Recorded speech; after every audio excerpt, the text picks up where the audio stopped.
All right. How you doing, man? Good, man. How the hell are you doing, dude? Good. Glad to hear you're back in the game. Oh, let me tell you, life, you've gone through some craziness in your life over the last few years, and Oh, God, yes. it kind of sounds like I just went through the same thing. I totally, I was in a marriage for 22 years, and it was a situation, that I wasn't happy in. I just was not happy for a very, very long time. And, Right. I'm getting older. I'm actually going to be 50 in 2 weeks. And, No way, man. Yeah, something hit me like last year, especially. Like, it was funny. I was actually doing a wrestling podcast, and they asked me a question, like, at this point in life, like, what do you want? And the immediate answer that came to me was happiness. And right. it really shook me to the core. Like, I need to make a change in my life, like, now, before I truly never experience happiness. And, I ended up telling my ex, like, I think I'm done. And I think it's time I move on, because I know I'm not happy, and I'm pretty sure you're not happy either. And it's not good for anybody, and for my daughters. And, she Totally, man. yeah, she didn't think I was serious. And then, it was like, no, I'm serious. And actually, I'm moving to Nashville.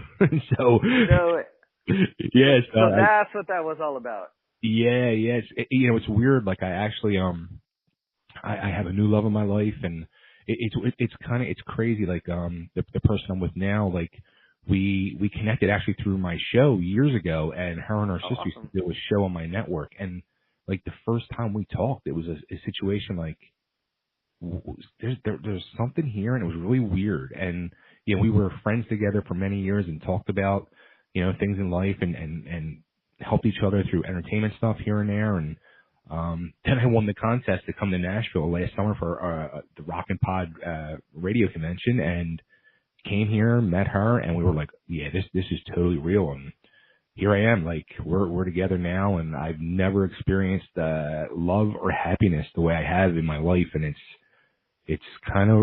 amazing. It really is. Like, I know what love and happiness is all about. So it's out there, people. You just got to find it.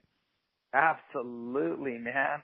Yeah. Dude, I'm glad to hear that, man. I mean, it's like a double-edged sword, right? Like, I was on the receiving end of that, so to speak. You know what I mean? Okay. But for me, I was never like, everything we went through, right, was not because of that, like heartbreak, right? It was because, like, oh God, what is the collateral damage of all of this more than anything else? You know what I mean? So, and I feel like most people, like, I don't know, I just felt like I had one of those, like, Lifetime movie type situations. Yeah. You know what I mean? Yeah. It was just like nonstop. I feel like most people, like, eventually just give in and go, okay, we're just going to agree to disagree. Right. But it's like, so I hope things are great for you, man. But for me, it was like, I never really see it like one way or the other. Like, it was never like heartache. It was the obstacles after that were created for me, that were like the difficult part of the journey, so to speak. You know what I mean? I knew the relationship with Snakebit pretty early on, so it was like everything else after that. You know what I mean? That's totally what it was too. Like for me, it wasn't heartbreak. Like, but for my ex, it was, and it was. I mean, it was very nasty, and the whole divorce situation was really, really ugly, and I couldn't even afford a lawyer or nothing, and that's why I like really went pretty much radio silent, not just with radio, but with social media. Like, because if I would just post something stupid on social media, like I had my dude, you were this is the Salem witch trials, bro. Yeah. When I would get I know it from my ex, or if I didn't get text messages from my ex, I was getting emails from her lawyer the next morning. I'm like, this is insane. Like, wow. She actually, she's in a relationship now, and, I said to her from the get-go, I'm like, look, I want you to go find happiness the way I have. You deserve that. Like, you're not going to get it with me, and I can admit that. Like, you need to find happiness in your life, and neither of us are getting any younger. Like, it's time to move on. And, from what I've heard, like, she found somebody, and I'm nothing but happy for her, and I wish them the best. And, it was time for me to put my life to get back together on an entertainment basis, and here I am. So. That's awesome, man. Dude, good to hear, brother. Good to hear. Yeah, man. Yeah. So, the thing I gotta ask you though is like, we got this whole pandemic thing going on, this whole quarantine. Like, how you holding up, man?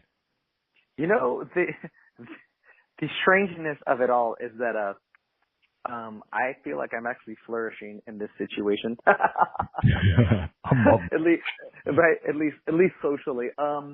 I don't like people anyway, so it works out great. No. It's been good, man. I know it sounds funny, but like, it's weird. Like when the quarantine stuff first hit, my son and I were coming back from my hometown. We went for spring break so that he could like meet some family that he's, had never met. Like he's like 6 years old now. And I was like, dude, we need to it's a journey across Texas. It's like a good 10 hours. So I was like, you know what? He's old enough now. Like, let's just do it.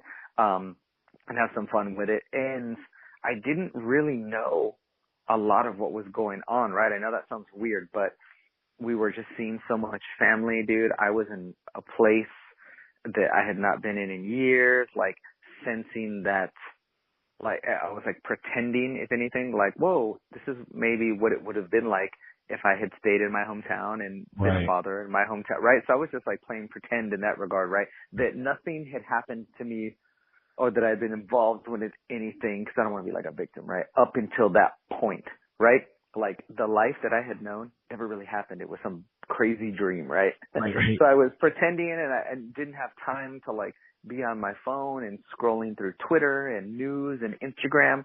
So it was really like for a week, dude, like all this stuff was happening and I had zero idea. Like we weren't watching the news because, we were in a hotel. So the last thing we're going to pop on when we get in after having some good times all day is like, hey, son, you want to turn on the news? Right. You know what I mean? Like, yeah. we were like completely, I had made it my goal for that time that I was just like, one time I can shut out the world.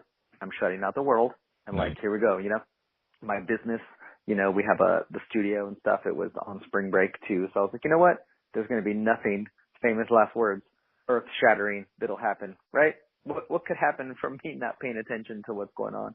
So when we started making our way back, I started driving and I had like my phone, plugged into the car, and I'm getting messages from like, our clients from the studio and stuff. Are we still on for, this week? I'm like, why would we not be? Like, I don't understand what's going on. Like, I really didn't. And where we were, there was like none of this, because we're closer to Mexico. So there was like no craziness, no worry. No one was freaking out about anything. There was no cases of anything. Wow. So it really was like we were in another world. And it was as I got closer to Dallas and closer to Dallas, I was like, what is happening, man? And it was like some crazy bad dream. Yeah. Because we weren't even really like, my son and I were totally unprepared. I ran through groceries, that we had because it's like, hey, we're going to be out of town for a week. So let's just, go through whatever we have. So I hadn't gone like grocery shopping. I didn't have a lot of stuff. I was like, what the heck is going on? I had zero time to think as a business owner. So I didn't have a chance to pivot. We just kind of went like 24 hours by 24 hours until we could finally like lock into something, man.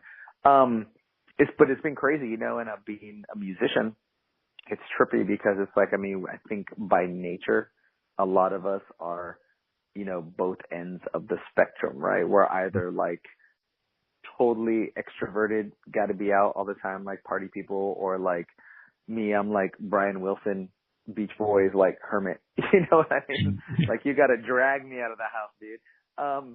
But at the same time, it's something about like being told that you can't do it anymore. All of a sudden you're like, now I want to, my little boy, he always, I keep close with his friends and like their families. And I always set up, play dates and stuff for him, and we hang out and stuff, like the parents and I, or he's got his soccer and his baseball and just life stuff he does. So being, at home with a 6-year-old, like who's full of energy, it's been pretty crazy for us because we literally will have like, NXT, WWE matches like in the living room just to get that energy out. You know what I mean? We're like, yeah. But it's been interesting, man. On the creative side, I got to say, as a producer, and making the pivot, I somehow figured it out, and I've actually been able to get like 4 releases completed for other artists, like just in this time. So it's amazing, like how much time I waste commuting to downtown Dallas in that regard, that I was like, wow, I'm homeschooling a kindergartner. I am running a business, and I finished 4 releases. I'm like, huh, ain't that something? You know what I mean? That's awesome. That's awesome. So it's really strange, but it's scary. You know what I mean? It's scary because it's the fear of like the unknown, right? And now I search for news. So then this type of situation brings out the crazies, right?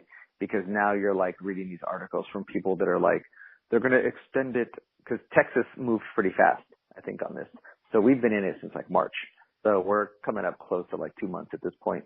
But it was like, they're going to say April 13th and then May 13th and then June 13th, right? You like start hearing all these crazy conspiracies, and this is their chance to implement martial law and one world economies, and you know what I mean? And you're like, what? I'm like, dude, I got to put my phone down before I freak out, because you'll see something on the news, you know, like, and then people cross the two, right? Like, oh my God, Governor Abbott in Texas has declared the disaster until May 13th. We're stuck until May 20th or something. And you're like, no, man, like the safer at home is actually completely different from a disaster declaration. One is resources. One is asking people to stay home. And they can't even really tell us to stay home, right? They're just highly suggesting it. And then you get all the people fighting. A shelter in place actually means you have to shelter where you are. So if I was at Home Depot, I should technically be staying in Home Depot until otherwise notified, right? So I should be living at aisle 8 at Home Depot. But it's wacky, man, because it sometimes I'll go down the rabbit hole and like watch all this stuff, and I'm like, my creative side is like, I wonder if there isn't something like really here. You know what I mean? And what's really eerie is Never Broken, like the new single that we're going to release in May, is essentially like my anthem for overcoming adversity in your life and not letting the obstacles in your life break you down, right? Like, never be broken is my thing. I'm like, you can only be like a victim for so long, right? At some point, we've got to take that responsibility ourselves and like, don't let things break us down in life. And as I'm listening to the final mixes of the song, and I'm like, you know, seeing the stuff on the news, I'm like, how weird that like this all kind of ties together like almost too perfectly. You know what I mean? So my creative brain is like, whoa, like, did I sense like that, or is it the other side of my creativity, which when the first Strange Angel stuff was coming out, like Miracle and Mirror Mirror, I was experiencing one thing, but now I'm experiencing a different side because I've lived a life and started to enjoy and see things, and now I'm kind of like full of the piss and vinegar. You know what I mean? Like, now I'm just angry. So it's interesting, man, like, for real. So you can kind of like, and thank you for sending me the single before anybody else gets to hear it. I'm loving it. Yeah, man, did you dig it? Oh yeah, dude. Yeah, like, it's funny because like the first little couple notes, I'm like, all right, it's gonna be kind of like in the Mirror Mirror vein, Miracle vein, and then it just kicks. I'm like, uh-oh, he is angry. Yeah. Well, that's that part of that I tell you that, you know, I'm like, okay, you can only be taking hits for so long. Like, eventually you got to hit back. Now it's kind of on you, is the side, you know, that I'm coming from at this point. You know what I mean? Like, you can't be blaming life for things anymore. Now you've got to like start kicking back, right? And so the way that riff kicks in for me, metaphorically, is like, that's me kicking back, you know, like boom. So it was fun to do, man. And it was just crazy, but it's just crazy how it's all kind of lined up with everything that's happening right now. So with the song Broken, I mean, also too, like, you worked with Chris Dawson and Jimmy Beadle, and I noticed Jimmy Beadle, he's worked with people like Any Given Sin and Saw, that's had like a ton of success with Sirius XM Octane. Now, is that kind of like the hope too, is kind of like get them to get this song, and was that like a reason going heavier too, like maybe get some of that airplay on Octane? Absolutely, man. You know what's weird is that Jimmy, Dawson and I, we actually go years back together. Like when they were in a band called Seasons After, and my previous band toured with them, man, multiple times. That kind of Revolver tour. We did some other tours together. We had been homies forever, and Dawson and Jimmy and I, we really clicked. I don't know what it was. We didn't necessarily like hang out on tour all the time, right? There was just like Dawson was super businessman and crazy technically creative, and Jimmy's like artsy creative, and I kind of try to do my best at both of those. You know what I mean? No way do I think that I'm super good at them, but you know how like you just kind of know you feel a connection to certain people. Sure. So it was like all the three of us, we were always kind of like, oh, when we saw each other, you wanted to like, hey bro, what's up? And like hang out, and we'd text party. Like Jimmy and I were always talking riffs and pedals and tones, and Dawson and I were always like doing the business for our bands. So we were connecting in that regard. And I'd always wanted to work with Dawson because I was a huge fan of the Seasons After stuff. I mean, I was like crazy for that band. I thought they were just so damn good. And I was like, man, I want to like do something like this. So I know these guys, I'm friends with them. What better way to then just like go directly to them? You know what I mean? And I didn't want to be like their band. I just meant I loved the production. I loved the way Chris put stuff together. I knew him now from being on tour with him for days on end, how he was on the technical side of production. And I knew Jimmy from the creative side, and, you know, just learning how the band worked. And so they've had great success lately, man, with Any Given Sin and Saul. I'm so proud of those dudes. But that actually wasn't the catalyst for it, because we worked on some tracks early on in As Strange as Angels together that we're going to release after Never Broken. But Never Broken was specifically that one. I was like, man, I'm feeling pissy again. Like I'm feeling those heavy riffs, and if I'm going to do something heavy, I want it to be heavier than anything that I've done before. But at the same time, I want to really maintain that commercial accessibility that I was able to build with As Strange as Angels, because that's something that I've always been a fan of. Like, I don't care what anyone says. Like, I want people to hear my jams. Like, you know what I mean? I don't create these songs to just, you know, look in the mirror and tell myself, wow, that's a really great song, Norman. Like, I am proud to say that, yeah, man, I would love for people to like, I want fans. And it's not about the money. It's just like, I want people to love it. I want people to listen. I want it to make a difference, right? I'm writing it because in ways that I can't help the world, maybe this is one way that I can. So for me, it's like, dude, I want to share that.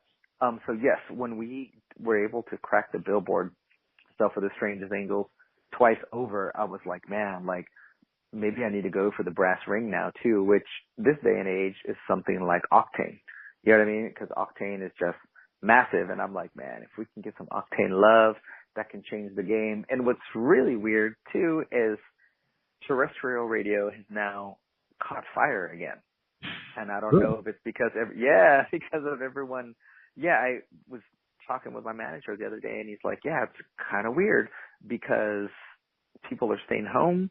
People are tuning in for local news, like that type of stuff that you're like, I mean, it's not a huge thing, right? But what I mean is that it's vibrant again.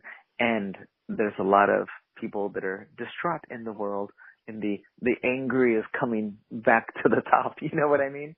Right. So right. I'm like, hey bro, sign me up. You know what I mean? Because I got some angry riffs, but, I still love singing, man. I love my singing. I try to do what I feel is natural. You know what I mean? That's been the one thing that I've just always wanted to do, like musically, is like have some stuff that's just really heavy, that really kicks. But I like being a singer. I want to be a singer. I brought back my screams, which was fun, and that was all Dawson.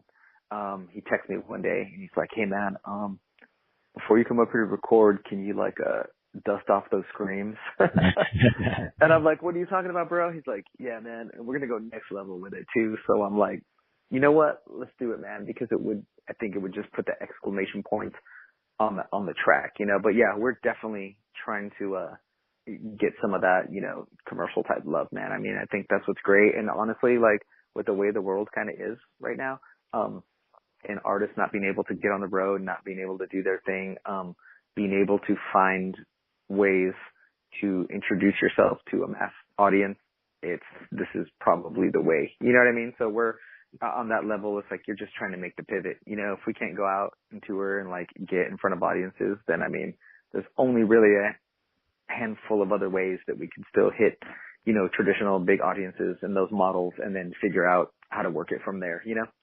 But didn't you think like a song like Miracle, especially, like I can't explain to you enough how much I truly love that song. Like literally just a week ago, before you emailed me, like I'm in my car and I pop that on. I pop you on like on my Spotify every so often, and I was in the mood to hear. Thank you for that, dude. And I put that on, and I'm in my car. And I'm just like, I'm blown. I'm just like, man, this is such an amazingly beautiful song. I love it so much.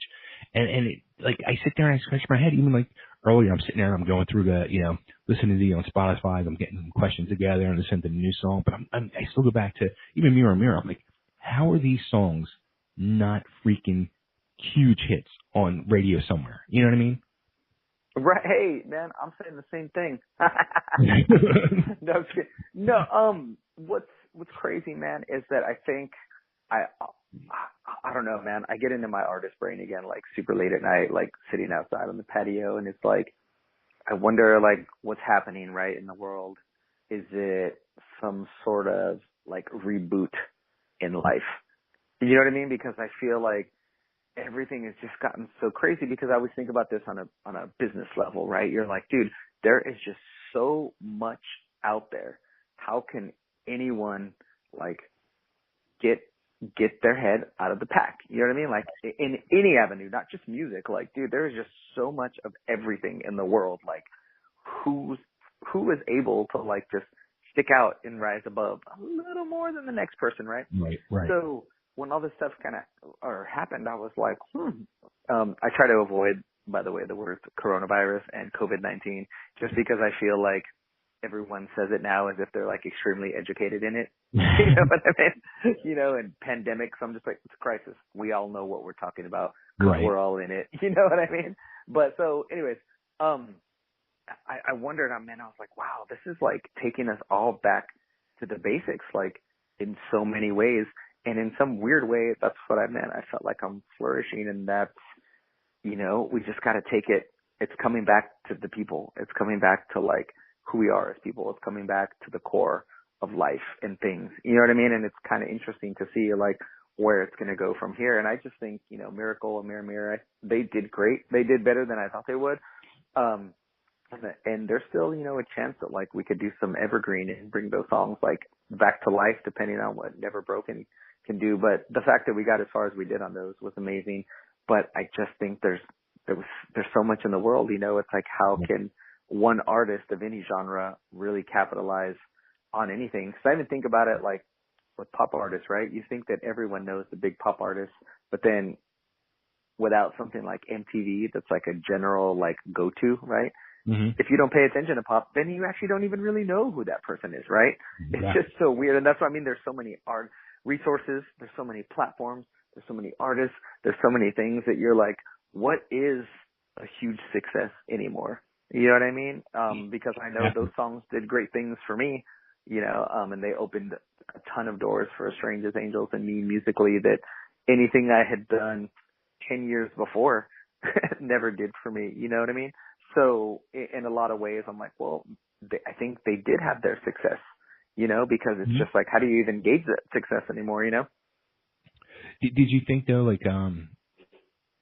going back to this heavier side of you, did you think that at all, like early on when you were putting the Strange Angels together, like you were going to go back to that heavy side? You know what? When I first started doing the Strange as Angels, my big thing was I wanted to do things differently, because if I was going to ask people to give me their ear for 3 minutes, I wanted to bring something different to the table, for one. Two, I wanted to do something that was going to excite me again, because I'm not saying that I was burnt out, not excited about music. It's just, for me, it's a huge emotional connection. Sure. And when my emotions were drained by my personal life, you just kind of had no get up and go anymore at that point. So for me, the only thing that was going to get me excited was trying something completely new and different, you know. And I mean, I wrote some really weird songs. I wrote some weird acoustic stuff and electronic-y stuff, and, you know, just all kinds of stuff. I tapped into my faith in some tunes, like in the lyrics. I tapped into, you know, my feelings way more than I ever have, which was new territory for me. But I also was like, man, I love those heavy riffs, but I'm not going to let those come back to the forefront or of a song until I feel like I can do them in a completely different way, because I wanted to like reinvent it. I wanted to do something heavy that you're like, wow, if I compared this to any work he's done before, it still doesn't sound like that stuff. You know what I mean? And it's not because I'm not proud of what I've done before. I just want to be different. You know what I mean? Like, I really want to be different. I don't want to be like, oh, I'm a solo artist now and everything I do sounds exactly like my other stuff. You know what I mean? I want it to be different. So it just had to impact me, because I felt if it wasn't going to impact me, I can't expect it to like impact anybody else. If it wasn't going to raise my eyebrows when I listened to it and perk my ears up like, whoa, what's that? I can't imagine why I would expect, you know, a listener to do the same, you know? Sure. So, I mean, that's why, you know, and more, for me, it was more emotive than thinking about heavy. You know, if anything, Mirror, Mirror and Miracle taught me to just let the emotions of the song flow and dictate where it should go musically. And the way I used to write would always be like, let's write the music and then try and fit the pieces of the puzzle in there. Because, you know, we had a band at this stage, or the way we put this Strangest Angels together was like, there was no band. So, you know what? Why don't I write what the song is about? And then kind of like a movie, right? Let's figure out what the treatment should be instrumentally. And I think that's what made those songs different. And I think that's what, you know, people, when they hear Never Broken, will make it different as well, because it was like the lyrics were done first and the intent and the message were put in place first. And then we go, okay, we filmed the scene. Now we got to put the soundtrack to it. You know what I mean? And I think that's what makes those totally different. So even though it's heavy, it's still like a different kind of heavy. But the thing too, I guess you can also say too, like, you know, one thing you've always said about A Strange Angel, you know, you called it heart rock, and Yes, whether sir. it's you know, softer sounding or more commercial sounding or heavy, it's coming from your heart at that time, either way.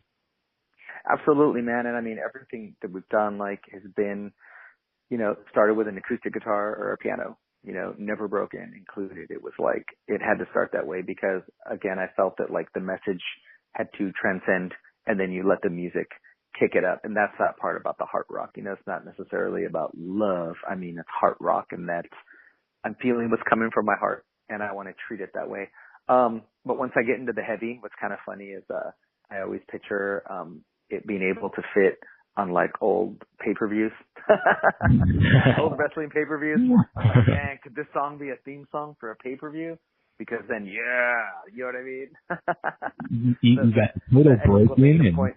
Yeah, I mean, with the title broken and the heaviness, it definitely could be.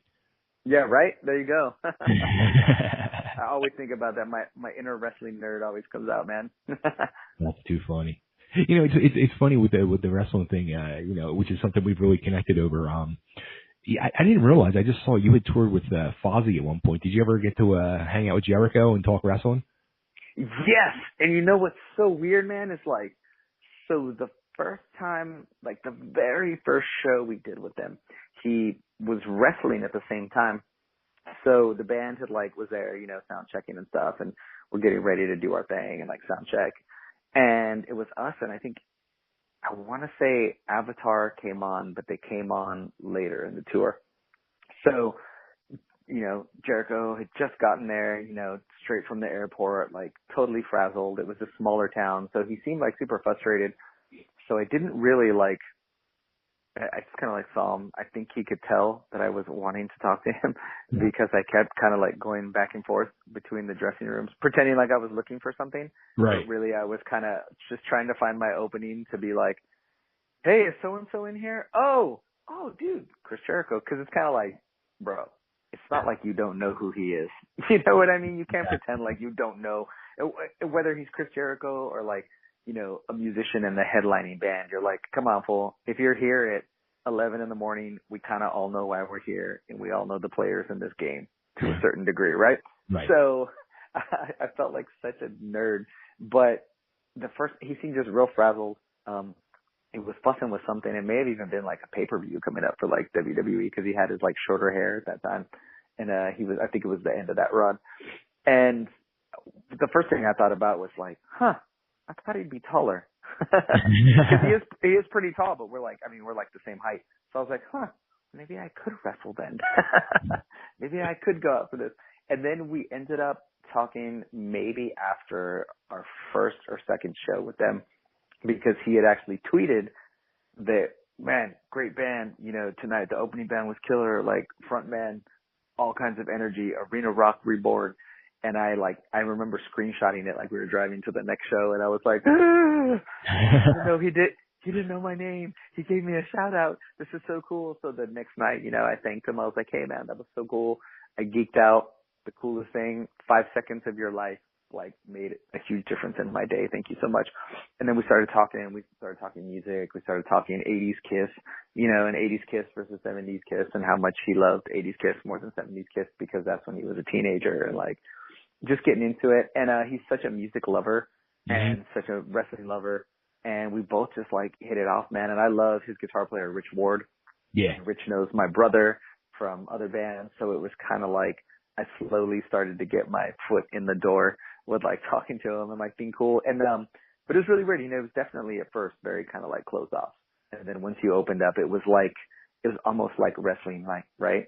Like he had to stretch me socially. And then once I got the stretch, I passed the test, and you're like, all right, you can come into my circle, dude. I just had to make sure you were cool, That's awesome. Yeah, he's a good dude. What's that? He's a good dude. He's a real good dude. He is, man. He is. And God, I would love to be on his Rock of Jericho podcast. Dude, he's somebody who, I haven't talked to him since ECW days, and like back in ECW days, we'd be in the locker room, and, I would always have food with me, because I would always bring food to ringside, and he was always like, if I had like, I would bring like cereal or boxes of donuts or cookies, he was always the first one with his hand in my box of cereal or something. And we had hit it off really good, and he actually, it's funny, I didn't even realize, like, somebody had told me after his first book came out that he had mentioned me in the book. I was like, no shit. Like, so I was like, yes. But he's somebody over the years, like, I've been trying to get to interview him for years, and I came close a couple times, but just never came to fruition. So he's like one of the guys on top of my radar, and I'm still trying to get that interview with. Bro, if you ever get that interview and you need a co-host, call me up. Absolutely. That would be awesome, man. And then I'll let you guys put me to the table or something. I still practice my bumps, which is crazy. So my little boy and I, we work out in the garage, right? Because he has to do stuff for PE because I'm homeschooling him. So it's funny. He's crazy into wrestling now. So I will actually let him like toss me around, like in the garage. We have like a mat. And he'll go bump city with me. He's pushing me down, knocking me down. I'm like, come on, baby, do it again. And I was like, yeah, I don't even know what I'm preparing for, but it just feels right to prepare for it. You'll appreciate this then. So my girlfriend, she homeschools her daughter, and they're becoming more and more wrestling fans. I've noticed they're like actually more fans of like classic 80s WWF stuff. So on Fridays is now like my day to do the homeschooling with her daughter. And the first time we did it a few weeks ago, she wanted a wrestling lesson. So we sat, watched, she wanted to watch with me Hogan Andre. So we watched that match, and I was teaching her how to do the moves and stuff, and how they did this and how they did that. I said, but now I want you to watch. I made her watch a modern day match so she can see the difference in modern day wrestling. And right. We watched Will Ospreay against the Amazing Red, and she was like, they're all around, and she's just like, I don't like it. It's stupid. She's like, I don't like it. I said, all right, well, so I put on Flair versus Steamboat, one of their the best 2 out of 3. Oh, dude. And I'm like, this is where I'm going to teach you now how Flair is the better wrestler than Hogan. and she was having no parts of it. We were in such a heated debate over Flair and Hogan. It was hysterical. She could not get into Flair. But then I had to like play her some Flair interviews to try to like put Flair over more, but she was not having it. I said, all right, we'll just end the argument. I said, but I just want to play you this one interview because it's a classic interview. And she just kind of looked at me like I was crazy, but it was the classic Dusty Rhodes Hard Times interview. Oh, yeah, dude. I've dined in Kings with Kings, Kings and Queens, and lived on pork and beans. I know that one, dude. Dusty Rhodes, the son of a plumber. Dude, and that's what's crazy. I'm with you on that too. And my little boy can appreciate. I can tell he likes the storytelling side more than like the flips and the flops. You know what I mean? Which, dude, all that stuff is killer. But like, we'll watch everything. And I can tell because he'll walk around the house sometimes literally going, woo! And he does stuff like really good. Like he'll do his homework and he's like, woo! I'm like, yeah, baby, get it. That's awesome. But we were watching old like lucha libre matches last night.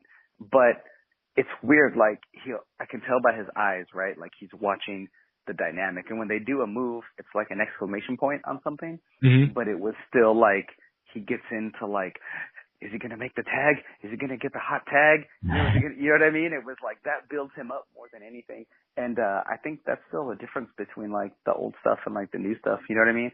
Yeah. I love the new wrestling just because it's awesome. Like I'm crazy for like Tommaso Ciampa just because I think he just looks like he could murder you. But that comes back from like the old day stuff, right? You know what I mean? It's like you got to legit, like Bill Watts used to say, if you lose in a bar fight, then you don't need to be wrestling because I only want guys that can win in a bar fight. I'm like, yeah, like, you know, those dudes were nasty and mean, right? And I love that. And I can tell, like, how my son gets into that too. You know, like right away when they come out, you can tell who's like a chump. He's like, hey, I don't like that guy. I like this guy. And even if he loses, I don't care. Like, you can tell the real deal. You know what I mean? I could tell you a funny Bill Watts story. So Bill Watts was like hook me up.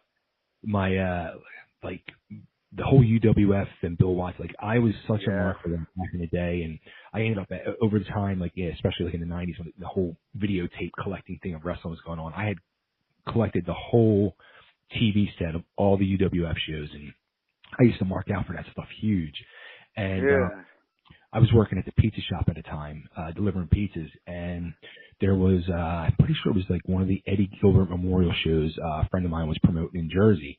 And he had another friend of mine, Bill Watts, was going to be on the show. So he had a buddy of mine go pick up Bill Watts from the airport down in Baltimore. They used to fly the guys into Baltimore, so it was a lot cheaper than flying them into Philly. So it was a Friday night, and I'm delivering pizzas at this pizza shop, and I come running in the shop to grab more pizzas, and I look over, and there's Cowboy Bill Watts.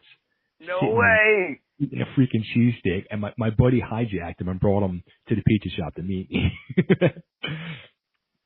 That's awesome, dude. Yeah. Was it cool? Oh, absolutely. He was a little kind of like shocked and surprised, like, because my buddy he totally hijacked him. Like, he was supposed to bring him right to the hotel. He's like, I'm going to take you here. And he like totally took him like way out of the way to bring him over to me. And it was really cool. That's awesome, man. Yeah. You know what? I was crazy for UWF too. And we didn't get it where I was from because we were more like, I mean, we were hometown of the Guerreros, dude, El Paso, Texas. What? So it was like Guerrero City, a lot of the Lucha Libre and World Class because it's Texas, right? Yep. But I can't remember how I would randomly catch UWF somewhere, man. Like I don't know if it was like a scrambler, like the old cable boxes. And I would always press like certain numbers to like get the dirty movies at night, right? When my parents were asleep. Or something, but I caught UWF or they played it. Maybe have been like in place of like AWA on ESPN one night or something, which I doubt. I think because UWF was way gnarlier, but it was just something weird, and I caught it. And I remember seeing like Sting in the early days and Ted DiBiase and Dr. Death, and I was like, whoa! And I was like, they've got steel railings and no mats on the floor. I was like, these guys are nuts. And then they started coming to El Paso. I guess when they started to branch out a little bit because they were in Oklahoma.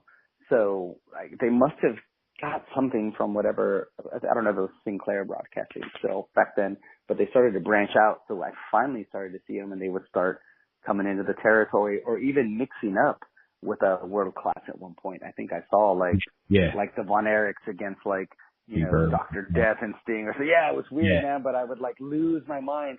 And it's when I first heard Jim Ross. So I loved Raw when Jim Ross was on, because for me it was like, it reminded me of like UWF in just like a bigger scale. So like there's a certain era with Ross on there that just, dude, it was like, it was my faux, again, like I was talking to you about like pretending earlier. Let's pretend this is UWF and I'm still 10 years old, right? And so I loved it, man. So I don't know, man. I wish I could have seen more of it growing up, but they did come to my town a couple times with their little green apron. Nice. I remember that green UWF apron, dude. And I was like, that's so cool, because they were like hardcore before anybody else was, really. Yeah, right? absolutely. You know what I mean? And not even really like trying to be. Bill Watts was just like so gnarly, from what I've heard, with all his wrestlers, right? He would like find them if they didn't win a bar fight. He'd like find them for whining. He would take out the mats. You're like, dude, this is gnarly. He just wanted everyone to be legit, which I appreciated. It was like parts of NWA that were like that. Yeah. You know what I mean? Like when TBS had them fire Dusty Rhodes because they really thought he got like jacked up in the eye by the Road Warriors. I remember all that, but that's the stuff that I'm saying. Like when I tell my son, I'm like, man, you don't know the stories, bro. Like back in the day, like wrestling was seriously like, you had no, like people, they did it right. And there was that blurred line between like reality and like fiction, right? Sure. You're like, but did it? I was doing a wrestling podcast interview this past Saturday night, and, you know, they were asking like what like made me get into wrestling. And I was like, and that's what I was telling them, like, you know, NWA from the 80s with the whole Horsemen and Dusty Rhodes and all that stuff. Like that stuff used to get me, like, you know, I'm the Italian guy from Philly. Like that would get me pumped up. Like I just walked out of a Rocky movie. Like that's how I would feel every Saturday, like watching that. And, you know, I like wanted to be like the quote unquote rock star so bad. And I was trying to play guitar and be in bands and stuff like that. But my backup plan in life was to be a professional wrestler, because I was always a fat. I love that. So I knew I could never be the rock star, because you don't see the fat rock stars. So when I hit like in 2000, when I hit, or what was it, 1990, when I hit 20 years old, I was like, all right, well, it's time for the backup plan. And I found a wrestling school and became a pro wrestler. So, you know, it was all from watching those NWA shows, you know, every Saturday afternoon. I was just so pumped up. I'm like, this is it. Dude, so you were more, that's interesting, because were you up in Jersey growing up? I was right in Philly. Yeah, okay, cool. So that's interesting that you wouldn't have been more of a WWF kid, right? Because I feel like NWA was more, like I got NWA down where we were, at least. And back in the territories, which is so weird to like explain to people. They're like, what? Only certain shows were on in certain areas? Right, like, yeah, dude. Yeah, like I used to watch the, you know, WWF at the time, and you can just see how it became so cartoony more and more. Yeah. And I just went more towards NWA, and then like on Fridays and Saturday nights, I would get in on like, you know, a goofy station, like you were saying, like, you know, like the scrambler, like you might see like porno at night, but you would get in, I would get UWF and World Class, and I would watch those on Friday and Saturday nights, and I was like, holy cow, this is really what's going on here. These two. Dude. Yeah. UWF was a jam. It's funny too, you said that about the rock star. When I was a little boy, I was a chunky little boy, and I remember running into the kitchen. I had seen a White Lion, Little Fighter was the video on MTV. And I loved the song, by the way, but I was like, Mom, I was just hysterical. And she's like, what in the world is going on with you? And I was just crying. I was like, Mom, I just want to be in a band, because I already knew back then, right? And she's like, okay, well then do it, son. You're like 9. Like, why are you so distraught? And I'm like, because I'm too fat to fit into yellow spandex. Because I thought that's what we were going to have to wear forever. Oh, man. So, yeah. It's funny, too, because, like, I had friends of mine that I hung with like, these couple guys, too, and we were all fat musicians. So my one buddy, he was like, dude, he's like, we're going to turn it upside down. He's like, we're going to do a hair band. He's like, and we're going to call ourselves the Fat Bastards in Spandex. There you go, dude. And I was just like, you're out of your fucking mind. There's no way I'm doing this. And then the more I thought about it, I'm like, well, fuck it. Let's do it. What do we got to lose? You know? There you go, dude. But it just never happened. You had your gimmick, dude. Yeah. I was like, wow, we got a gimmick. We have an actual gimmick that could work. Cause like, especially those guys. Those guys were like real freaking hardcore musicians, and I was just like trying to fake it to make it, you know. And so I was like, yeah, let's do it. So how was it getting into it? Let me interview you for a second. How was it getting into wrestling? I always wanted to. I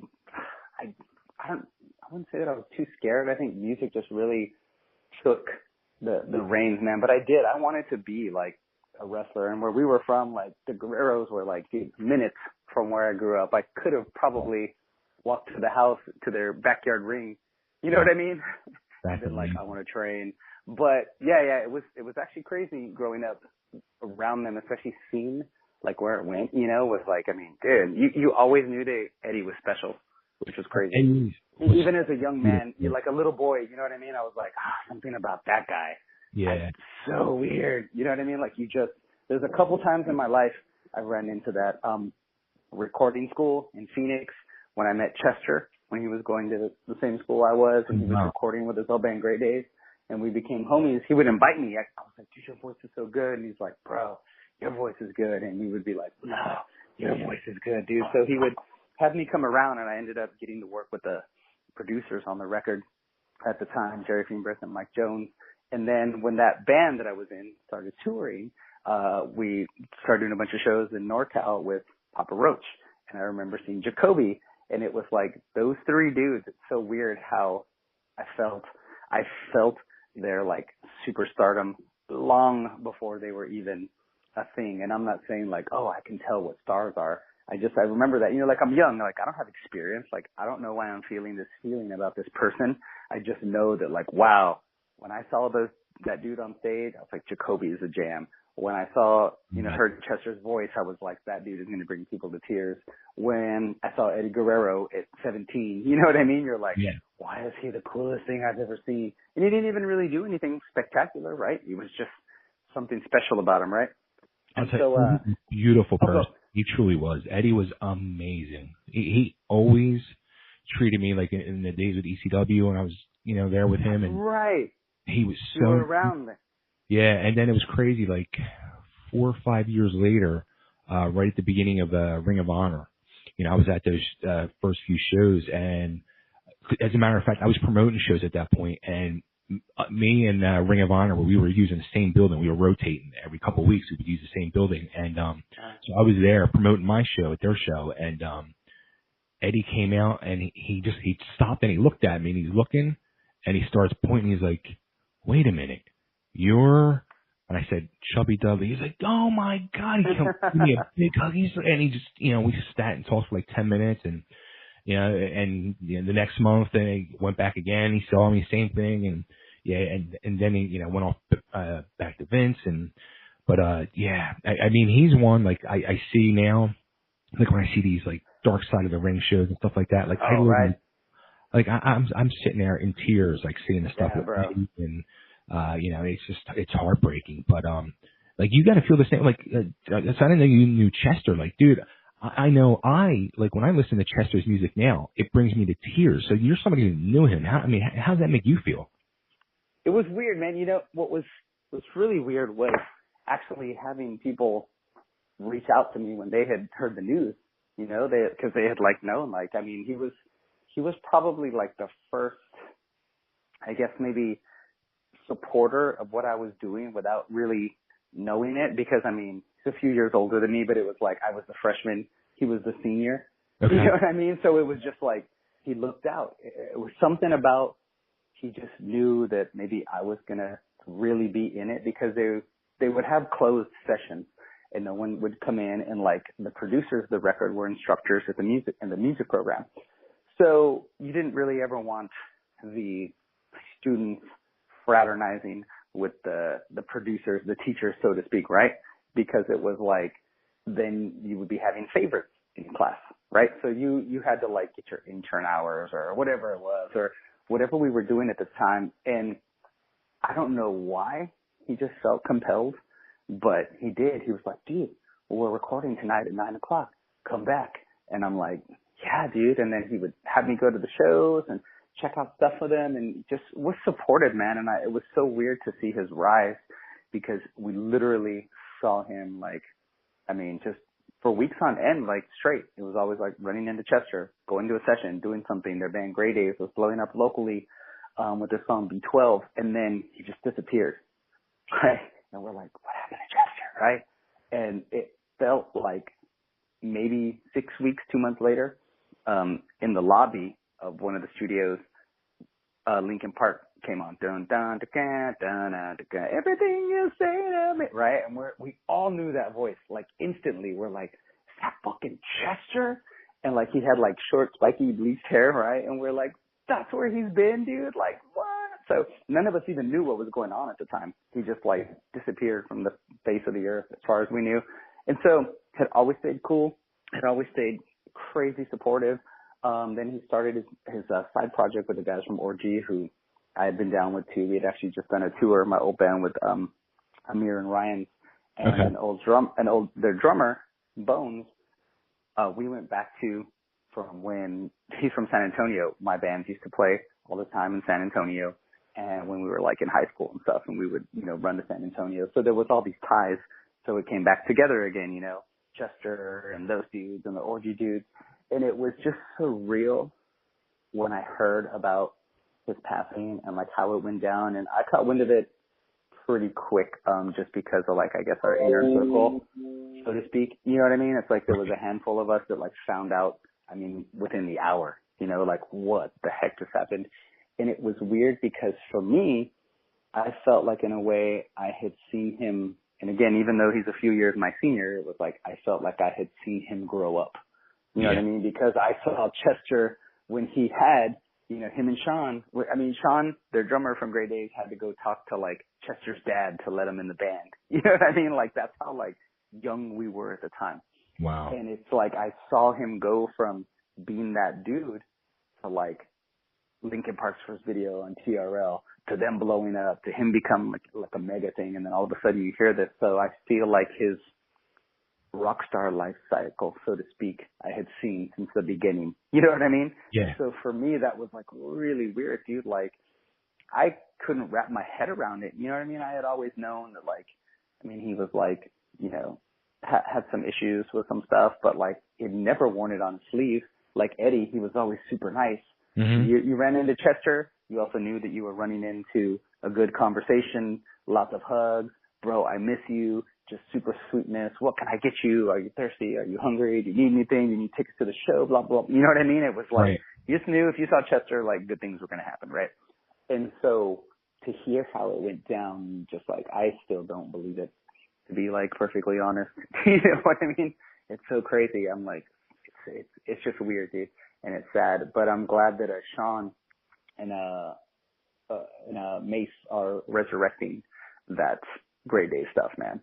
Cool. Like I really have. You heard it? I haven't heard it. I haven't. I almost kind of like, and you can smack me with a chair if we're saying this, but I almost kind of feel like are they trying to cash in on the whole Chester thing, or? Right. You know what? I think they would have. You could maybe say that if it was like so much earlier in the game, but it's been almost 3 years now. I think it's a good time for them to do it. That band really was, to be perfectly honest. I mean, they were on a trajectory in the way. It's my understanding that Chester got into Linkin Park was through an attorney, and the attorney was actually handling Grey Days because they were about to get Grey Days like a big deal. So it was his destiny one way or the other. Right. I do feel like Sean, and I could be wrong, but I feel like Sean's really treating it, which is the drummer, and was also Chester's partner in their tattoo shop in Phoenix, in Tempe. I think he's treating it really right, man. I really, really do, because I felt like if they wanted to catch in, they would have done it way sooner. I don't think they would bring in some of the names that they have brought in to work on the record. It's like very close knit. There was not a lot of talk about it. I know the guy, Renee, who's the A&R for the record, and he was lifelong friends with Chester, man. So there's not like cats that came into Chester's life the back end of his career and all of a sudden they're trying to cash in. Like these are dudes to me that were like there from the beginning, you know, down to Sean again, sitting in a living room trying to convince Chester's dad, just let him sing, man. Come on. You know, I know he's, you know, still a teenager and in high school, but he's got a great voice. Like Sean has stood the test of time. They were partners in the tattoo shop all the way till the end. Chester was the one that actually brought back the idea of the Gray Days reunion. So I don't know, man. And I just think it's special to hear. I know it's special for me to hear because I have the original version of the Gray Days record, and to hear the way they're redoing it, you're like, wow, it's like if he's alive and they redid it. But those were his vocal sessions that I actually got to hear him record. Like I was there for those 20, 25 years ago. It was 96, 97 that he recorded those. Like I was there, dude. Wow. So it's trippy. It's trippy to hear, you know what I mean? Because it's like reliving it again. So I think for a lot of us that know him, it's like he's still here one more time, you know? You know, with the whole, like, with Chester especially, like, you know, those songs were such huge hits, those Linkin Park songs. And, you know, how many, I can't even say, like, how many times, you know, they come on the radio or you're listening to it on CD or whatever, Spotify or whatever you're doing. And you're singing along and it's weird, like, those songs after he passed, like, I really, really, like, then, as I'm singing along, like, I'm listening to the lyrics in a different way now. I'm like, oh, yeah. maybe it was me, but this poor guy was hurting and crying out for help. That's the way it came across to me. Yeah.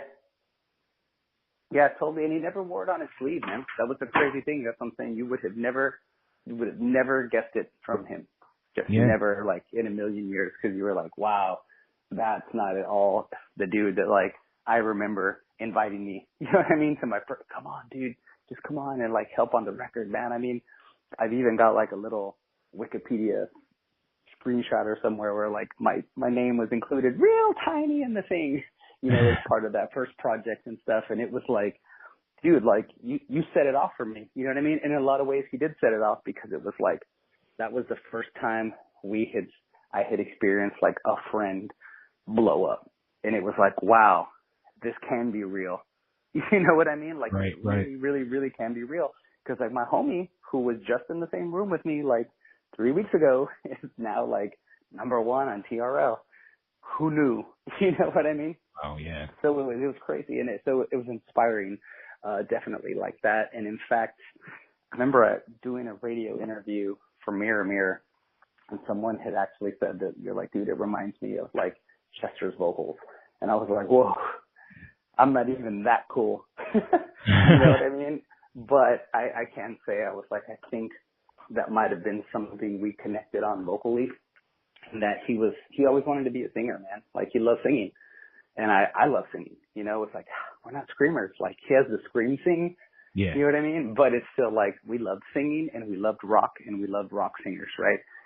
So that was the first thing that, like, we clicked on. Like, we always really wanted our voices to be, like, very as top notch as we could. You know, there was a little Axl Rose in each one of us in that regard. You know what I mean? That you're like, I don't care if I'm a mess. I still want to have chops, bro. You know what I mean? I want to be able to sing across the spectrum and do everything that I can. And so when I got that compliment, you know, I was like, you know what? Well, I can say that, you know, I channel a lot of that. You know, that same emotive, that was something that he had that I always thought was, like, super beautiful. Like, when he sung something, man, he could sing, like, Twinkle, Twinkle, Little Star. Like, and if he was singing it, like, you're like, yeah, twinkle, twinkle, man. You know what I'm saying? And so that was something that I wanted to capture for As Strange as Angels. Like, I wanted you to feel that, man. Like, if you didn't feel it, then you probably, like, don't get it. So you don't really need to be, like, into it anyways. But if you do feel it, then you get it, and you understand what it is we're doing here, you know? I get it. I totally get it. So when are we going to have our tag team? Well, I'm actually a little closer to you now that I'm in Nashville. I'm closer to Texas. Yes. I'm telling you, man, come back, dude, or I'll be your manager. I've always wanted to be a manager because I'm, like, good on the mic, right? So I feel like I could take the stick and, like, run with it, dude. Yeah, I could see you doing it. I could totally see you doing it. I'll do all your promos. Here we go, dude. Bring it back, dude. Would you ever do another match? You know what? It's great. Like, probably not. But if I would do it, like, I'd be probably better off doing it now because I've dropped to about 100 pounds since the last time I talked to you. No way! Are you serious? I'm the lightest I've been since before I started the wrestling business. I'm the lightest I've been. No way! That's 90. amazing, man. Yeah, I'm like 230 something now. I don't even know what I am. I haven't got weighed in a few weeks because the gym's closed. But yeah, I'm down like under 240 now. Dude, well, congrats! You've been working hard on it, right? You know what? Going back to finally being happy in life was a big part of it. But that's a huge difference. yeah, like my diet's completely different, and I eat way healthier now, and I work out, I go walk, I do yoga, and yeah, like everything in my life is completely different now. Oh yeah, I can attest to that, man. When I never believed in the effects of like being sad or depressed or anything until like I actually got out of it to realize that I was in it. You know what I mean? I was like, bro, I don't even eat. How in the world am I gaining weight and losing hair? And the hair I do have is, God knows what's happening with it right now. You know what I mean? It was like, how does this happen? And you don't realize until you get out of it that you're like, even just having a reason to wake up in the morning gets your body going, gets your brain going, gets your heart going, gets everything going to things not bothering you. If you're like, oh, you're tasked with, I don't know, having to walk to the store for whatever reason, your car won't start, and you're like, well, I got to go get groceries and carry them. When you're happy, you could care less because you're like, you know what? I'm happy that I have to do this for this person or for this reason or for whatever, right? It's like so weird, and you don't realize it when you're in it. And I think that's the hard part about trying to get out of it. And that's part of my message again with the new single, Never Broken, man. It's like, you got to get out of it because it's not someone else's fault forever. It is eventually on you. You know what I mean? Like, and you got to snap out of it, and you got to break that cycle for yourself so that you can realize you still have so much of your life to live and you aren't held captive in that regard, you know? It's so true. Yeah, I mean, you said it's such a mouthful there. It's amazing. And that's what I did. Like, I kind of sat in a depression for many years and, was blaming myself too for not getting out of it and just sinking deeper and deeper and eating and and you're sure right. You have to break out of it. If you don't break out of it, you just do, man. Yeah. I'll tell you what, dude, I gained, I think like 20 pounds, like I'm like 190 now, and I gained like 20 or 30 pounds. And I had an infection at the time in my digestive tract called DIF. I don't know if you've heard of that. No. Well, basically, you either get it two ways. There has been some sort of, this kind of gross, fecal matter in your system, maybe through someone mishandling food, or you've had so much antibodies, which I was sick all the time and always on antibiotic, that it breaks down the lining in your digestive tract. Ooh. So that you get like a hole. And there's a one or two ways. I mean, you can probably get it more ways, but those were the one of two ways. And it was very likely because I was on a different antibiotic like every 6 weeks because I was stressed out and scared and nervous and just living in fear, like hanging on a thread. That's pretty sure that's how I got it. Also, although the day I found out, I also had a chorizo sandwich from Starbucks, which I'm glad they discontinued because that was the most disgusting thing I've ever had in my life, but that's a side note. They should be sued for creating that thing. And I'm Mexican, so I know chorizo, so I'm like, bro, that is not the way to go. But anyway, it ate out that lining in my digestive tract, so I couldn't even eat. All I could have was like soup, and it was just a matter of time before like I was just renting that sucker, not buying it. You know what I'm saying? Yeah. And that was one of the times when I finally noticed. I was like, dude, I can't even eat anything solid. All I can eat is liquid. How in the world is my body doing what it's doing to me? You know what I mean? It's just crazy, man. So like you gotta really get out of that funk, and I'm so happy that you did, man. And I try to share my own experiences only because I want to let people know there's always a light at the end of the tunnel, man. You can't stop in the middle of the tunnel and give up, you know? It's true. Keep going, dude. Just keep going, dude. Just I heard a quote one day that really resonated with me. It said, all storms run out of rain. And that stuff sounds cliche, but then you're like, when you think about a lot of things, you're like, everything does eventually end. Yeah. Good and bad, which sucks. But Mm-hmm. I mean, like, you're eventually over it. You know what I mean? So sometimes when you're in it, instead of worrying about the fact that you're in it, also realize I'm also halfway through it now, man. The only other direction for me now is to be done with it. Yeah. So, fuck it. Let's just get done with it, you know? True. It's absolutely true. Wow. Maybe I need to hook up with DDP and his positive thinking. There you go. Awesome, man. Oh, man. Well, good talking to you, brother, man. You I too, appreciate man. you, dude. So we're, we got to wait a month for people to hear this song. Where do we send everybody? Do you come back in a month and talk again? What do we do? Yeah, we'll see. What I'm thinking that we do is we get you back in the ring, bro, and that's when we throw the single, dude, and it'll be your entrance music. Yeah, you can catch Never Broken May 15th. It drops. We're going to be doing some pretty interesting stuff in the light of the current situation in the world to try and to bring the music to people that are interested in hearing it. So we've made the pivot with technology. Super excited to be announcing that. And the way Michelle and I, my drummer and I, are going to do that.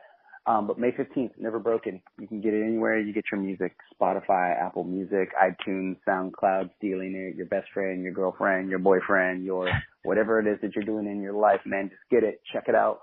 Because more so than being on a business level, like I've said before, it's a message. And in ways that I can't help the world, this is at least one way, you know. I'm not saying I'm extremely talented, but I've been lucky enough, you know, thanks to God, to have a gift of playing music that maybe whatever it is that I can share lyrically might help someone listening on the other end through your day, and especially in these crazy times. So that's what Never Broken is about. It's about overcoming adversity. Don't let life break you. Check it out May 15th. And if you follow us on our social media, at As Strange as Angels on Instagram, Facebook, Twitter, you will be able to start getting some of the updates. Check it out. We're going to be doing some interesting stuff, I think, leading up to the release.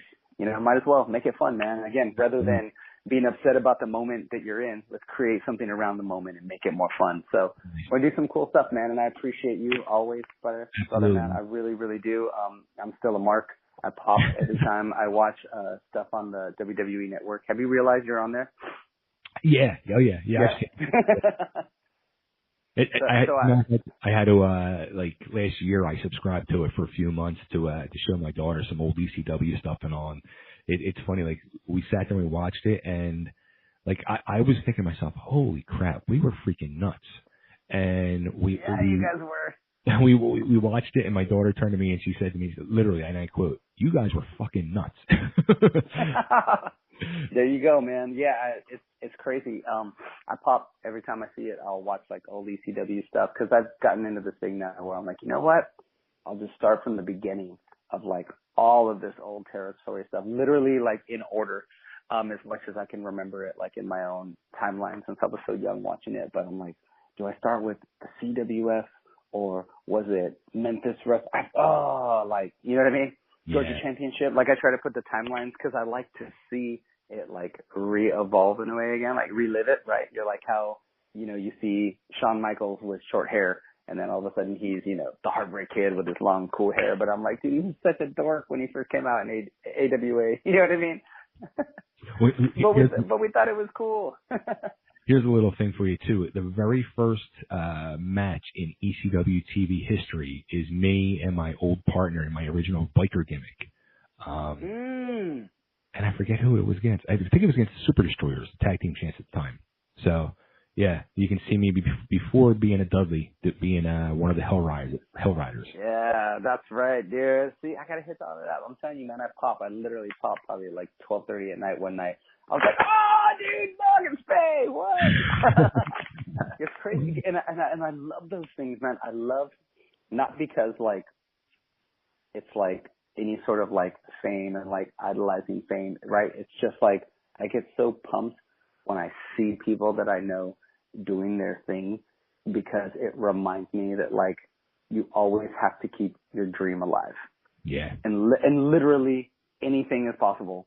You know what I mean? And how we all measure success to me is like, that's your platinum record. You know what I mean? Whatever it is, if your goal was to just, man, I make one ECW match and I'm on, you know, immortalized on this network for as long as it's around, then that's your success. That's your platinum, right? Right. So I get so excited when I see that because sometimes you feel boxed in. You feel like you want to quit. You feel like, what's the point, right? You know what I mean? You just feel like, dude, like I'm already a glass ceiling in life, right? And so when you see things like that, it's just a reminder of like, well, if we did it back then, why can't we still do it now? Like, what's changed? You know what I mean? We just got to get out there and do it. So it's cool, man. Like, you inspire me just seeing that because I'm like, that's my buddy, dude. What? I know him. I know him. That's cool, man. So if you ever come across any old Chubby Dudley stuff, dude, memorabilia, you got to hook your boy up. I'll take it. Nice. You never know. All right. Awesome, man. Well, you be good, brother. And you too, man. Great hearing from you. I'm so glad to hear you're doing great. Thanks, man. You too. And loving the new song. And, yeah. Thank you, brother. Awesome, man. You got it. Thanks, Bay. Yep. Bye. Yeah, bye-bye, buddy.